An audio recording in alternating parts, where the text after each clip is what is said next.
Faith doesn't mean that you don't have doubts.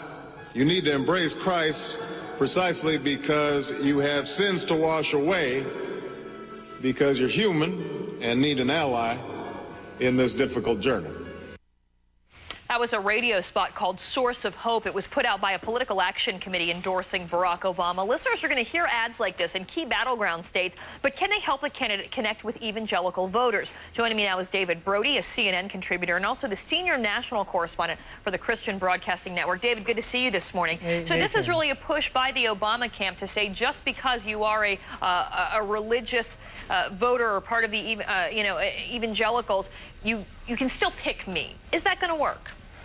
To a degree, it may. I mean, he's not going to get the pro-life and pro-traditional marriage evangelicals as a bulk. We know this. I mean, that's been pretty much defined already, and Palin has clearly helped McCain in that regard.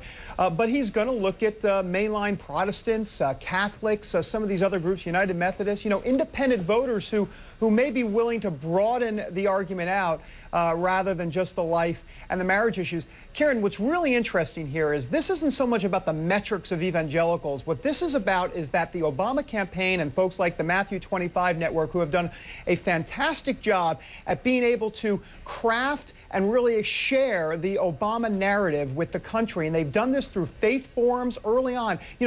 Karen, if you go back over a year ago into November, October of 2007, leading up to Iowa, these faith forums where they were actually the religious outreach team of Barack Obama's campaign were in these states talking about Barack Obama's faith, family, and how it relates to his public policy positions. They've been doing this for a very long time. Now, I want to ask you about this because are we seeing the end of what we have seen before, which is that one candidate has a lock on what they call the evangelical vote? I mean, for example, in 2004, President George W. Bush captured 78% of the white evangelical born-again vote over John Kerry. Is this the end of that type of lock on that vote?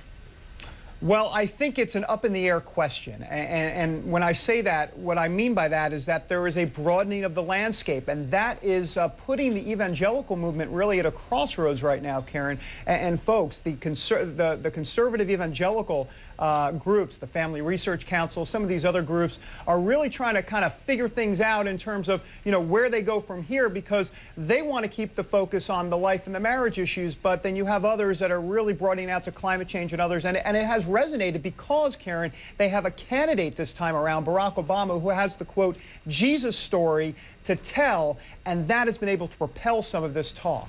Listen to this.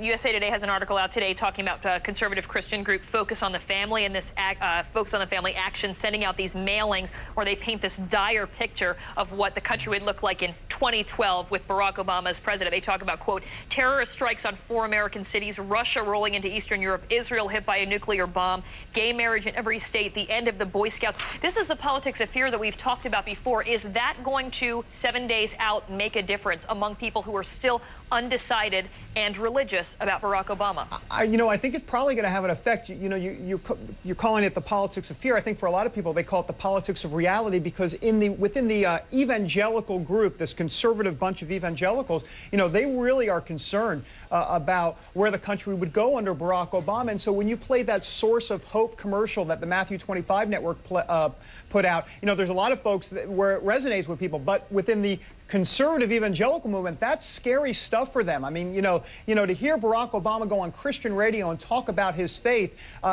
they believe that is just something that they cannot, that they don't agree with, and then they've got real problems with. So it's it's a real crossroads moment right now, Karen. It'll be very fascinating to watch 1 week out how this all shakes out. David Brody, great to see you, CNN contributor and also a senior correspondent with the Christian Broadcasting Network. Thanks. Thanks, Karen.